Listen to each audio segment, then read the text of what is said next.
कल्पना कीजिए, एक ऐसा प्राणी जिसकी सांस में जहर है, जिसका स्पर्श मृत्यु है, जिसकी आंखों में समूचा ब्रह्मांड समाया है। और फिर कल्पना कीजिए कि उस प्राणी को खुद महादेव ने अपने गले में धारण किया। क्यों? क्योंकि वो कोई साधारण सर्प नहीं था, वो था वासुकी, नागों का राजा। वो सर्प जिसने एक बार अपना पूरा शरीर रस्सी की तरह दे दिया ताकि देवता और असुर मिलकर सृष्टि को बचा सके। वो राजा जिसने असहनीय दर्द में भी मुंह नहीं खोला।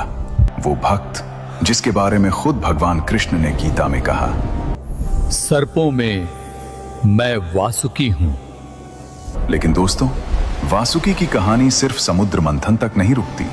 उनकी कहानी में है एक कठोर तपस्या जिसने शिव को पिघला दिया, एक श्राप जिसने पूरी नाग जाति को तोड़ दिया, और एक ऐसा त्याग जिसे तीनों लोगों ने याद रखा। क्या वासुकी सिर्फ एक सर्प थे या एक दर्शन, एक जीवन सत्य? आज की इस यात्रा में आप जानेंगे वासुकी की वो कहानियां जो ग्रंथों में दबी रह गई, वो सच्चाइयां जो आपकी अपनी जिंदगी से सीधी जुड़ती हैं। तो बने रहिए हमारे साथ, क्योंकि ये सिर्फ एक कहानी नहीं, ये उस राजा की गाथा है जिसने खुद को मिटाकर दुनिया को बचाया।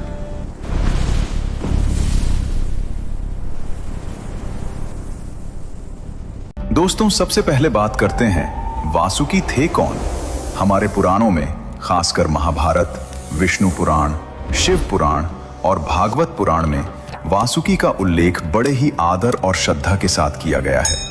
वासुकी महर्षि कश्यप और उनकी पत्नी कद्रु माता के पुत्र थे। कद्रु को सर्पों की माता कहा जाता है। उनके गर्भ से हजारों नागों ने जन्म लिया। शेषनाग, वासुकी, तक्षक, कर्कोटक, पद्म और भी अनेक। लेकिन इन सब में वासुकी अलग थे। आपने शेषनाग का नाम जरूर सुना होगा।